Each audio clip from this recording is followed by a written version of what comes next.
अज़ल gardening में आपको खुशामदीद। आज हमारा जो प्लांट है ये स्पाइडर प्लांट है।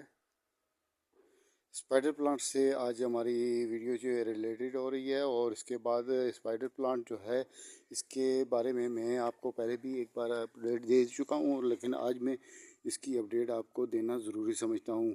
तो ये हमारे पास जो स्पाइडर प्लांट है ये मेरे पास बहुत से किस्मों बहुत सी क्वालिटियों में अवेलेबल है। और ये छोटे छोटे सैम्पलिंग पॉट में मैंने इसको लगा रखा है। और उसके अलावा इसकी जो सीडलिंग है वो भी यहाँ पर हुई है। और ये स्पाइडर प्लांट जो है ये सब रनर से प्रोपगेशन इनकी हुई है। तो रनर से जो प्रोपगेशन होती है उसके लिए क्या काम ज़रूरी होते हैं और किस तरीके से आप ये कटिंग हासिल कर सकती हैं, यानी कि इसका पौधा आप हासिल कर सकती हैं।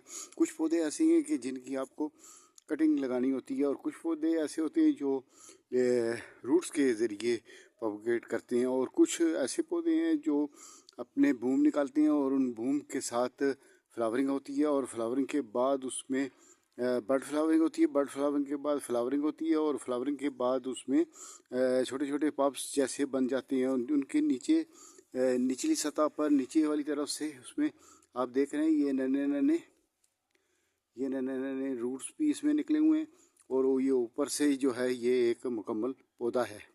तो इसे आप यहाँ से कट करके तो इसे आप प्रोपगेशन भी कर सकते हैं इससे, और इसके से आपके पौधे बहुत ज़्यादा प्रोपगेट हो सकते हैं।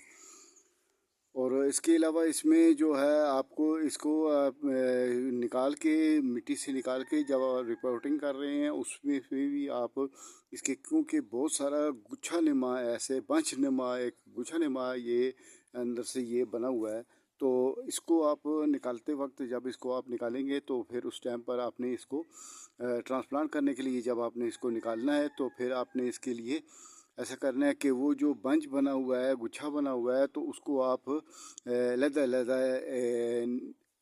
उसे करें, जैसे झाड़ू के तिनके अलग-अलग किए जाते हैं इसी तरह से इसको भी आप अलग-अलग करेंगे। करने के बाद फिर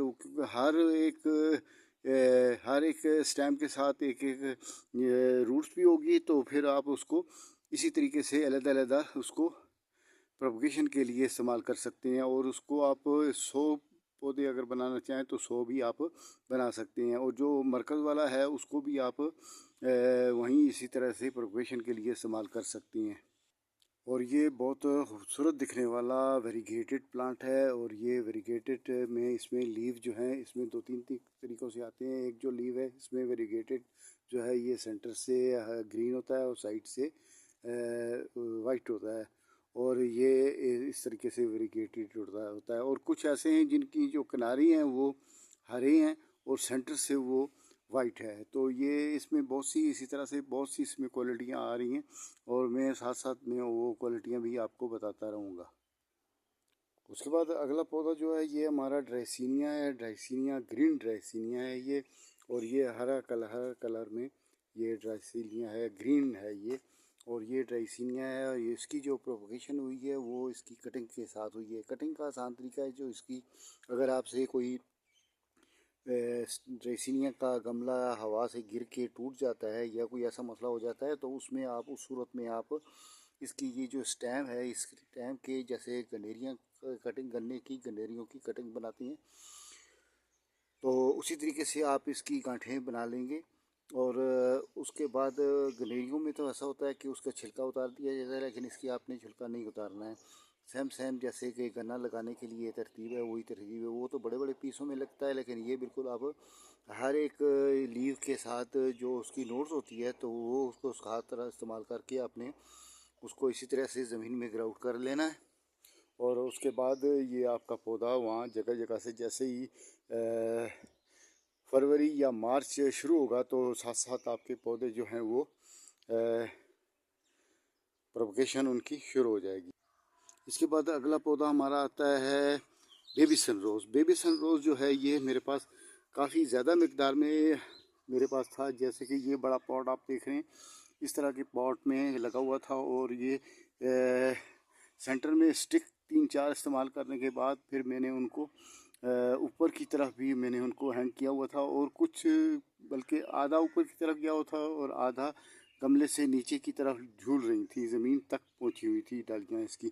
तो वो कुछ ऐसा मौसम आया कि जिस वजह से फिर वो उसकी प्रोग्रेशन में गड़बड़ हो गई थी और वो सूखने पर चला गया था। यानी वो जो था वो उसमें नमी इतनी ज़्यादा हो गई थी कि वो गलने सड़ने शुरू हो गया था। और इसी तरह से उस टाइम पर मुझे वक़्त नहीं मिला, जिस वजह से फिर वो ख़त्म हो गया। तो अब उसमें से एक टुकड़ा ये बचा हुआ था, तो ये यहाँ पर मैंने लगाया नहीं है, बल्कि ये उसी से गिरा था और ये यहाँ पर इसने ग्रो की है और यहीं से ये फिर बढ़ना शुरू हुआ है। और अब ये काफ़ी बढ़ गया और अब इस पर, जैसे कि उस वक्त जब था ये, तो इस पर नज़र ही नहीं पड़ रही थी। तो अब क्योंकि ये किसी काबिल हो गया है, तो ये अब मेरी नज़र में भी आया है, तो मैंने इसको अब आपके सामने भी मेंशन किया है। तो ये मेंशन मैं आपके सामने इसीलिए कर रहा हूँ कि ये पौधा अपनी अपनी मदद आप पर ग्रो हुआ है और ये मेरे पास एक आखिरी पौधा बचा हुआ था। तो अब आप देखें तो इसकी अच्छी खासी पोजीशन बन चुकी है और ये ठीक ठाक प्रोपगेशन कर रहा है। और अब मैं इसकी कटिंग लेकर अब ये मैं इसको मर्द प्लांट में भी इस्तेमाल कर सकता हूँ और इसकी मैं कटिंग लेकर आगे और पौधे भी प्रोपगेशन कर सकता हूँ। और यहाँ पर मेरे पास मनी प्लांट है। मनी प्लांट मेरे पास 3 से 4 क्वालिटियाँ मौजूद हैं, जिसमें से एक मार्बल टाइप मनी प्लांट है, जैसे कि ये आप देख रहे हैं। और इसके साथ ही ये मेरे पास एक और मार्बल क्वीन प्लांट है और इसमें अलग किस्म के शेड हैं। उसके साथ ही मेरे पास एक और प्लांट है, इसमें आप देख सकते हैं कि ये गोल्डन शेप में आ रहा है और ये बहुत ब्यूटीफुल प्लांट है। इसको आप बोतल में लगा के अपने बरामदे या बालकनी में भी इसको सजा सकते हैं। उसके अलावा इसको आप किसी बड़े पॉट में लगा के दीवार के साथ हैंग कर सकती हैं और ये अगर दीवार के साथ चला जाता है तो फिर वहाँ पर ये इसको मॉइस्चर अगर मिलती रहेगी तो इसके लीव काफ़ी बड़े भी होते रहते हैं।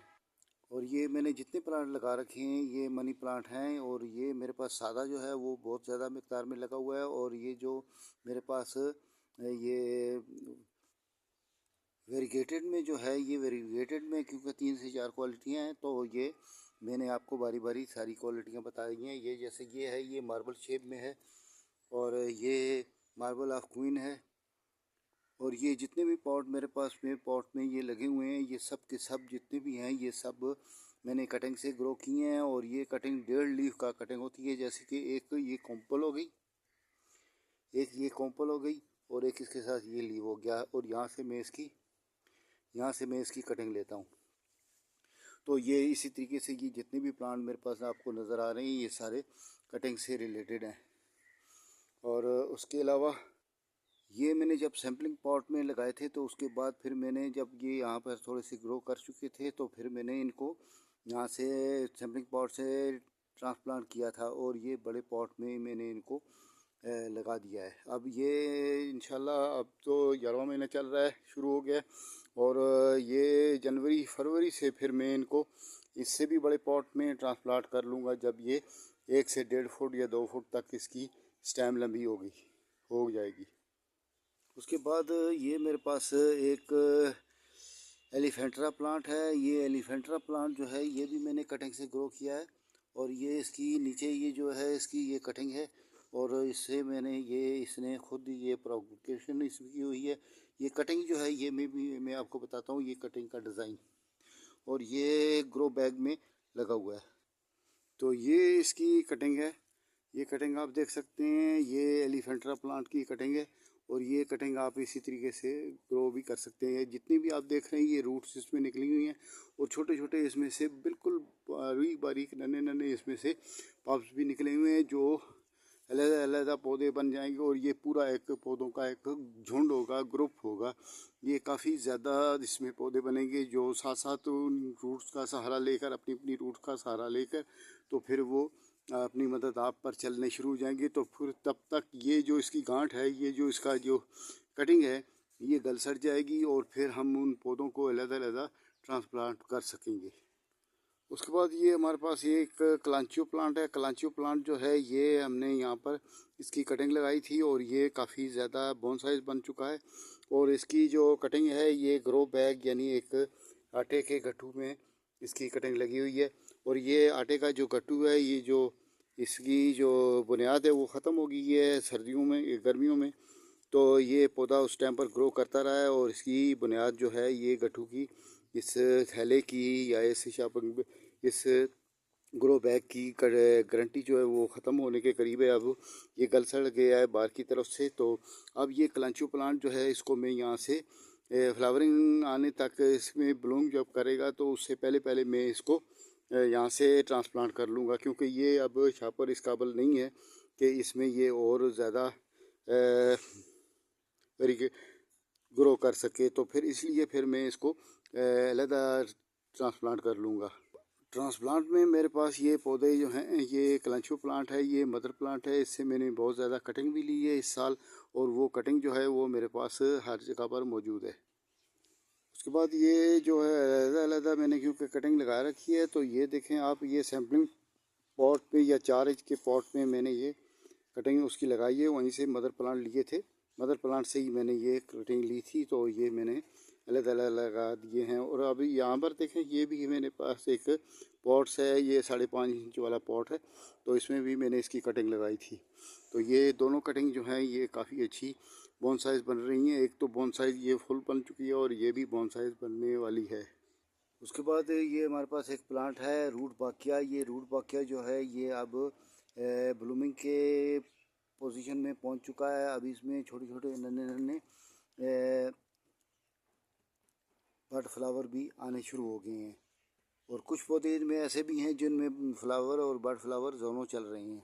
जैसा कि आप यहाँ पर देख सकते हैं, ये रूट बाकिया, तो इसमें फ्लावर भी चल रहे हैं। उसके अलावा इसमें बर्ड फ्लावर भी आ रही हैं। और उसके अलावा कुछ फ्लावर इसमें अभी इस पोजीशन में ख़त्म होने के करीब है। और कुछ इसमें ऐसे भी हैं जिन्होंने जिनका अब सीड बनने जा रहा है। और कुछ ऐसे भी हैं जिनमें सीड बन चुका है। अब ये जो सीड बन चुका है इसको हम यहाँ से पीछे से कैंची के साथ की मदद से कटिंग करके तो इसके सीड हम महफूज कर सकते हैं। और फिर वो जनवरी फरवरी में हमें उन्हें दोबारा प्रोपगेशन के लिए सील्डिंग करेंगे।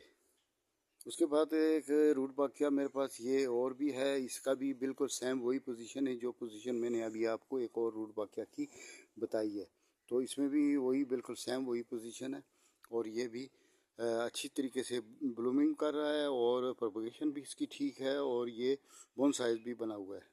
उसके बाद यहाँ पर एक रूट बाकिया है मेरे पास, तो जो ये एक पॉट्स में लगा हुआ है और ये काफ़ी ज़्यादा इसने बोन साइज बना है।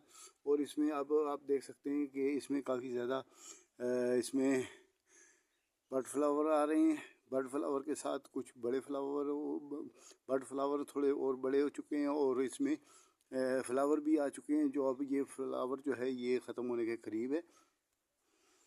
तो इसमें आप देख सकते हैं बिल्कुल ये नन्हे नन्हे इसमें बड फ्लावर हैं। और ये कितने खूबसूरत नज़र आ रही हैं। थोड़ी थोड़ी धूप लग रही है और थोड़ी थोड़ी साया भी है, तो ये बहुत खूबसूरत लग रहे हैं। ये सेमी शेडी एरिया में पड़ा हुआ है।